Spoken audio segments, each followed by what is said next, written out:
வணக்கம் நண்பர்களே. அப்போ இந்த சிஎஸ்கேக்காக நாங்கள் இந்த தமிழில் ரிவ்யூஸ் எப்படி இருக்குன்னு பார்க்கலாமா? നീ ആദ്യം മലയാളത്തിൽ മര്യാദയ്ക്കാരും റിവ്യൂ പറയും, എന്നിട്ട് നമുക്ക് തമിഴിലേക്കും ഹിന്ദിയിലേക്കും റിവ്യൂ കിടക്കും. ഹേ ഹലോ ക്രിക്കറ്റ്സ്. അങ്ങനെ സഞ്ജു ചേട്ടൻ്റെ തിരിച്ചറിവിൽ ചെന്നൈ തങ്ങളുടെ സീസണിലെ ആദ്യ ജയം സ്വന്തമാക്കിയിരിക്കുകയാണ്. ഡൽഹിക്കെതിരെ ഇംഗ്ലണ്ട് മത്സരത്തിൽ 23 റൺസിനായിരുന്നു ചെന്നൈയുടെ സീസണിലെ ആദ്യ ജയം.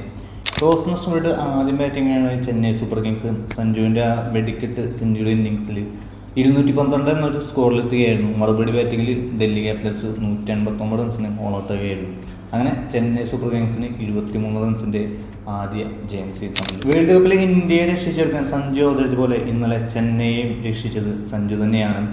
വേൾഡ് കപ്പിൽ ഇന്ത്യയെ കിരീടത്തിലെത്തിച്ച പോലെ സഞ്ജു ചെന്നൈ കിരീടത്തിലെത്തിക്കുമെന്ന് നമുക്ക് കണ്ടറിയാം. ആദ്യ 3 കളിയിലും സിംഗിൾ ഡിജിറ്റിന് പുറത്തായ സഞ്ജു സാംസൺ ഇന്നലെ ആ 3 സിംഗിൾ ഡിജിറ്റും ചേർത്ത് വെച്ച ഒരു സെഞ്ചുറിയാണ് ഇന്നലെ ചെന്നൈക്ക് വേണ്ടി അടിച്ച് വിമർശകരുടെയൊക്കെ വായടപ്പിച്ചത്. ഇന്നലെ വെറും 26 പന്തിൽ അദ്ദേഹം 50 തയ്ച്ചു. അത് 26 പന്തിന് സെഞ്ചുറിയിലേക്ക് എത്താൻ സഞ്ജു ഇന്നലെ എടുത്തു. അതായത് കൂടുതൽ ആക്രമണ ഷോട്ടുകളോ അനാവശ്യ ഷോട്ടുകൾക്കൊന്നും മുതിരാതെ നല്ലൊരു പാസ് പ്ലേ തന്നെയായിരുന്നു ഇന്നലെ സഞ്ജു സാംസന്റെ ഭാഗത്തുനിന്ന് കണ്ടത്.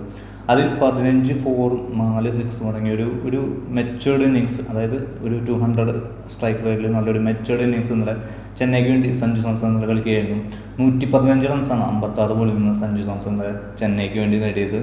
ഡൽഹിയുടെ മുകേഷ് കുമാർ അടക്കമുള്ള പേസ് നിരക്കെതിരെയാണ് സഞ്ജു ഇന്നലെ കൂടുതലും അക്രമസക്തമായി കളിച്ചതെന്ന് വേണമെങ്കിൽ പറയാം. 39 ബോളും 84 റൺസ് എടുത്ത് ഇന്നലെ പേസിനെതിരെയായിരുന്നു. സ്പിന്നിനെതിരെ വെറും 33 റൺസ് മാത്രമേ സഞ്ജു ഇന്നലെ അടിച്ചുള്ളൂ. സഞ്ജുവിൻ്റെ തന്നെ 4ാം IPL സെഞ്ചുറിയാണ് ഈ സീസണിൽ ഇപ്പോൾ അരങ്ങേറിയത്. അങ്ങനെ KL രാഹുലിന് ശേഷം 3 ഫ്രാഞ്ചൈസികളും സെഞ്ചുറി നേടുന്ന 2ാമത്തെ താരം ഇന്നലെ സഞ്ജു സാംസൺ ആയി. ഡൽഹി ഡേഴ്സിന് ഒപ്പം കളിക്കുമ്പോഴും അതുപോലെ തന്നെ രാജസ്ഥാൻ റോയൽസിന് വേണ്ടിയും ഇപ്പോൾ ചെന്നൈ സൂപ്പർ കിങ്സിന് വേണ്ടിയും സഞ്ജു സെഞ്ചുറി അടിച്ചിരിക്കുകയാണ്. അതുപോലെ തന്നെ ഫീൽഡിങ്ങിലും സഞ്ജുവിൻ്റെ ഒരു നിർണായകമായ സാന്നിധ്യം നമ്മൾ കണ്ടു. നൂർ അഹമ്മദിൻ്റെ ഓവറിൽ അശുതോഷ് ശർമ്മ ബാറ്റ് ചെയ്യുമ്പോൾ നൂർ അഹമ്മദിന് ഒരു അഡ്വൈസ് നൽകി. പിന്നത്തെ ബോളിൽ അശുതോഷ് ശർമ്മ പുറത്താകുന്ന കാഴ്ചയാണ്. കാരണം വൈഡ് ഓഫ് സൈഡിലേക്ക് എറിഞ്ഞ ബോൾ ഒരു ക്യാച്ച് നൽകി അശുതോഷ് ശർമ്മ ഔട്ടായി പോയായിരുന്നു. അത് സഞ്ജുവിൻ്റെ നല്ലൊരു ടാക്ടിക്സ് ഇന്നലെ ചെന്നൈക്ക് ഫലവത്തായിരുന്നു. അങ്ങനെ വിക്കറ്റിന് പിന്നിലും നിർണായക സാന്നിധ്യമാവുകയാണ് നമ്മുടെ സഞ്ജു ചേട്ടൻ. ധോണി ഇന്നലെ കളിക്കുന്നു പറഞ്ഞെങ്കിലും ഇന്നലെ ടീമിലുണ്ടായില്ല. ഹോട്ടലിലായിരുന്നു താമസം കളിയൊക്കെ ഉണ്ട്. ആ പരിസരത്തേക്ക് പോലും ധോണി ഇന്നലെ വന്നില്ല. ഇത് ചെന്നൈ സൂപ്പർ കിങ്സ് മാനേജ്മെൻറ്റിൻ്റെ ഒരു ടാക്ടിക്സ് ആണ് തോന്നുന്നത്. കാരണം ബിസിനസ്സിനെ കുറച്ച്, അതായത് ധോണി ഉണ്ടെങ്കിൽ മാച്ച് കാണാൻ കുറേ പേര് ടിക്കറ്റ് എടുക്കും. അങ്ങനെ ഒരു ബിസിനസ് സ്ട്രാറ്റജി വെച്ചാൽ അടുത്ത കളി ധോണി കളിക്കുന്നു പറയുന്നു. പിന്നെ ആ റീസൺ അടുത്ത് തന്നെ ഇല്ല, ധോണി ടീമിലില്ല എന്നൊക്കെ മാറ്റി പറയുന്നു. അപ്പോൾ അങ്ങനെ കുറേ ബിസിനസ് തന്ത്രങ്ങളും ചെന്നൈ സൂപ്പർ കിങ്സ് ഉപയോഗിക്കുന്നുണ്ട്. എന്തെങ്കിലും ധോണി ഇല്ലെങ്കിലും ഇന്നലെ കളി ചെന്നൈ സൂപ്പർ കിങ്സ് ജയിച്ചു. നമ്മുടെ സഞ്ജു ചേട്ടൻ ചെന്നൈനെ ജയിപ്പിച്ചെടുത്തെന്ന് വേണമെങ്കിൽ പറയാം.